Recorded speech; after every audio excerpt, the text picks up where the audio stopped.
Business teams commonly rely on SharePoint Excel files to store and update live data, whether that's budgets, inventory, or sales figures.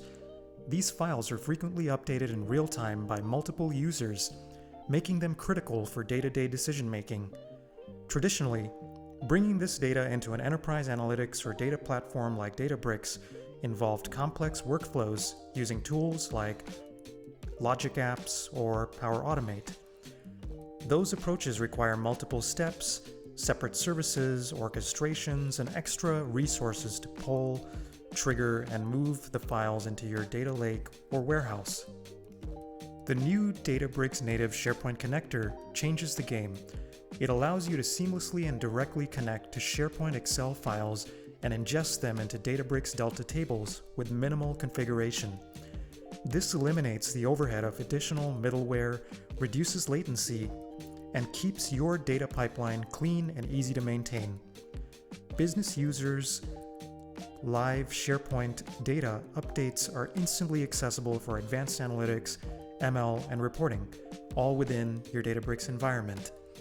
In this video, you'll see how you can easily configure the new connector, ingest SharePoint Excel data directly into Delta Lake, and really unlock the power of real-time business data, all without complex external orchestration tools.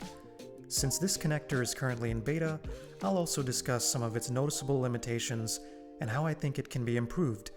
So let's dive in. I'll start by identifying the SharePoint domain, site, folder, and file that I'll need to ingest into Databricks. For this demo, I've used a sample Excel file with dummy data depicting project and status information that may need to be maintained and updated by business teams. And note that it's in a sheet called Sample Data. Next, I'll head over to Databricks, and within the Catalog section, I'll click the gear icon and select Connections. I'll create the new connection by giving it a name and select the Microsoft SharePoint connection type and click Next. You'll also need an app registration setup with access to a client secret, client ID, tenant ID, and also entering your SharePoint domain, which could be, for example, your companyname.sharepoint.com.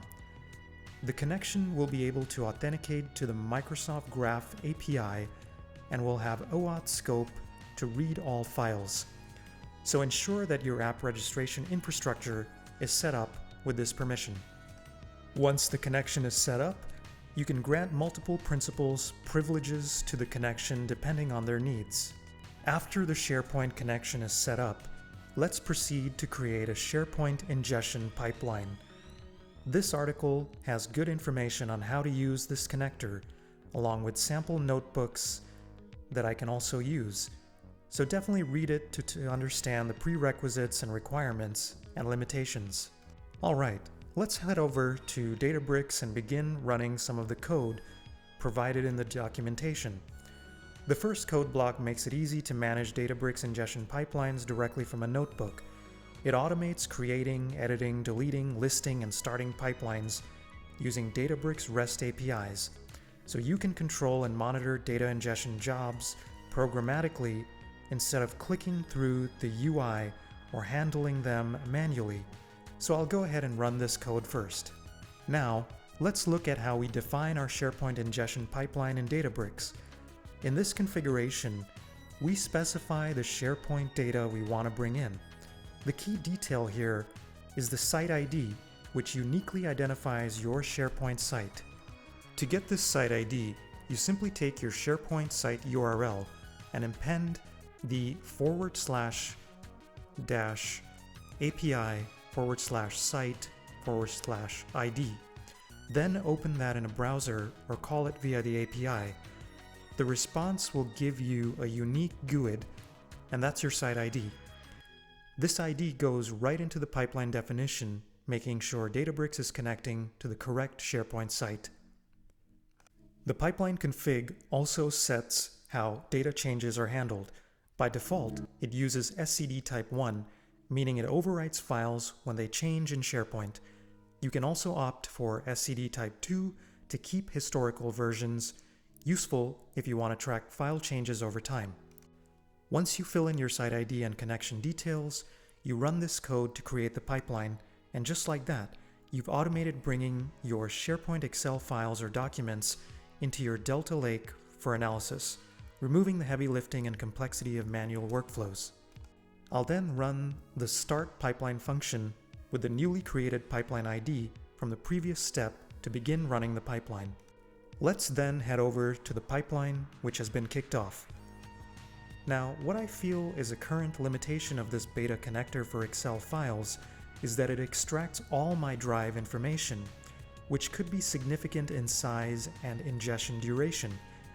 It would probably be useful to specify only a folder or file in the pipeline, so I won't need to bring in all drive data that I won't need.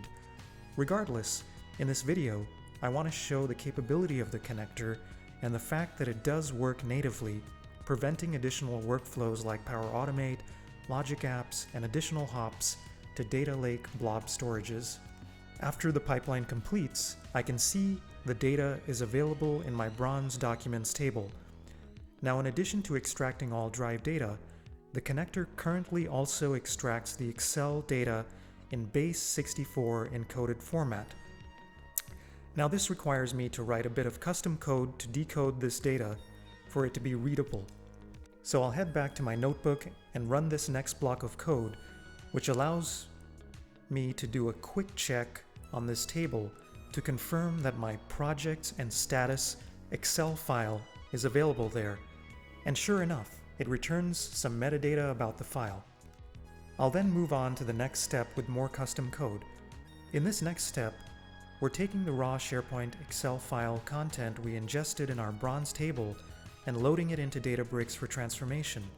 First, we read the binary Excel data directly from the Bronze Delta table, then use pandas with OpenPyXL to parse the Excel file and automatically infer the data types.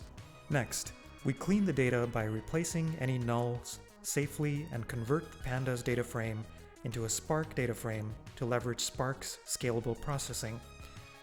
Since dates can come out in different formats, we dynamically cast date columns to proper Spark date types using multiple patterns, ensuring accurate handling of all date fields.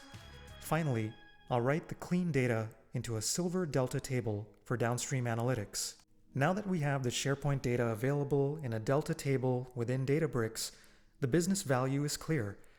Your data is ready for powerful analytics, machine learning, and reporting, all updated as business teams make live changes in SharePoint.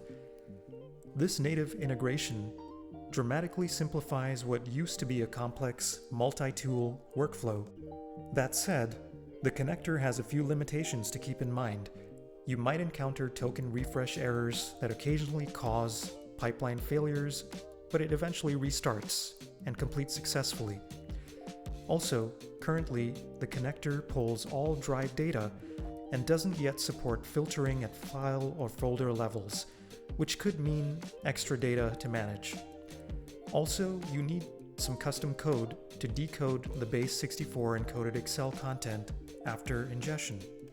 Despite these caveats, the Databricks SharePoint connector offers tremendous potential by directly bridging your business-critical SharePoint files into a scalable, modern Delta Lake. It dramatically reduces integration complexity, accelerates time to insights, and empowers teams to work with fresh data in a seamless, automated way.